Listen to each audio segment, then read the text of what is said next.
شكرا موقع لدوس، شكرا لمتتبعيه الكرام. أظن أن سؤالكم ذكي لأنه مرتبط بمجموعة من المفاهيم: الهجرة، التنمية، تضييق الحدود، وكذلك محاولة تحمل المسؤولية المشتركة، وما يلخص الجانب الأخير من سؤالكم. ما نريدها أن نقوله في هذا المنبر الإعلامي وكي دارس للجيوسياسية كباحث استراتيجي، راه ليست لدينا حدود مع إسبانيا. ليست لدينا حدود مع إسبانيا لأن سبتة ومليليا ثغرين مغربيين محتلين، فليعقل في محيط جغرافي واحد يضم دولة واحدة أن تكون هناك حدود تسمى حدود بالمفهوم الرسمي للحدود، بالمفهوم السياسي. تاليا لدينا حدود بحرية مع جبل طارق. ما نساوش جبل طارق أنه تحت التسيير والإدارة البريطانية. يعني أين حدودنا مع إسبانيا حينما نقول الحدود مع إسبانيا؟ إسبانيا اليوم مع الاتحاد الأوروبي عليها أن تتحمل مسؤوليتها في تدبير ملف الهجرة. الاتحاد الأوروبي عليه أن يتحمل مسؤوليته في حوكمة الهجرة وربطها بحقوق الإنسان، كما جاء في مخرجات مؤتمر مراكش الذي وضع الخطة الاستراتيجية للهجرة واللجوء بالمغرب ديال 2018. علينا كذلك أن نكون يقينين بأن المقاربة الأمنية وأمن الحدود، كما هو مصطلح متعارف عليه في التقارير التي تقوم بها الجهات المعنية بالمراقبة الحدودية، خفر السواحل، الجمارك وغيرها، أنه علينا أن نقول أن هذه المراقبة لم تعد تنفع. علينا ربط الهجرة بالتنمية، وهذا هو الخطاب السليم.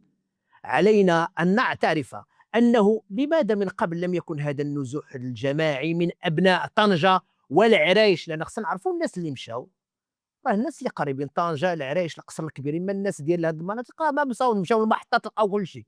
الله كريم، واش غتصور واحد من اكادير ولا من ورزازات ولا من قليم من تاع يوصل؟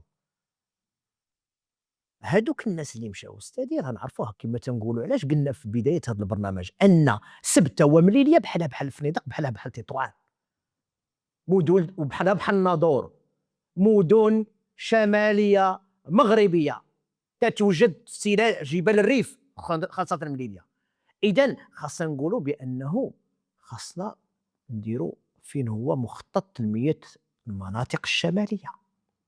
نسائل المخطط التنموي الجديد، نسائل كذلك لماذا لم تدفع دولة إسبانيا وشددت في إغلاق المعابر اللي كانت هي تدير واحد المجموعة ديال تجارة ولو أنها غير مهيكلة. أنا أتحاشى مصطلح التهريب لأنه مصطلح غير سليم. لماذا لم تهيكل ويسمح كما كان لابناء الشمال باش يدخلوا تيتقداو تتبع السلعه ديالنا كذلك تتمشي عندهم؟ كانت واحد النوع ديال. ثانيا ما ننساوش ان في هذا الجانب عنده ابعاد سياسيه، عنده يمين متطرف اللي تيدفع بواحد السياسات واخطاء ترتكب. اسبانيا كانت دائما تعبر عن حسن جوارها مع المغرب، ولكن المغرب كذلك لن يقبل من يتلاعب بسيادته. لذلك أقول أن الجزء المهم في تدبير ملف الهجرة والجزء المهم في السيادة هو مسألة التنمية.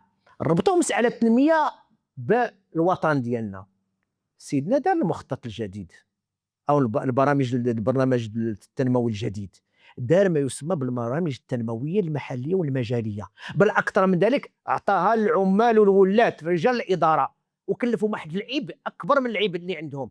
لأن لا تسأل عن المنتخب، ربما حضرتم معنا في اللقاءات التشاورية بهذا الخصوص اللي عرفتها مختلف جهات المملكة بعمالتها وأقاليمها وولايتها.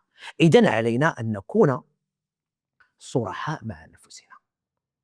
لن يتم تدبير ملف الهجرة إلا بتدبير مشترك ما بين المغرب والاتحاد الأوروبي في الدفع بالتنمية في المناطق التي، والمغرب راه بلد لم يعد بلد عبور فقط، أصبح بلد استقرار، وأصبح كذلك بلد استقرار لمهاجرين آخرين من أوروبا. لماذا يهاجر العديد من الأوروبيين من أوروبا؟ لأنهم لم يستطيعوا أن يعيشوا مع المستوى المرتفع للعيش بالتقاعد ديالهم وداك الشيء. فكيف نريد نحن أن نفكر لولا أننا ضروري ندفعوا بالتنمية؟ وهذه راه رسالة لمن هم مقبلون على تحمل المسؤولية الحكومية مستقبلا، رسالة لمن يرشحونهم اليوم في تحمل المسؤولية في المؤسسات التشريعية، باش أنهم ضروري إعادة النظر في الأخطاء التي ارتكبت وفي الحفاظ على المكتسبات التي حققت. وشكرا.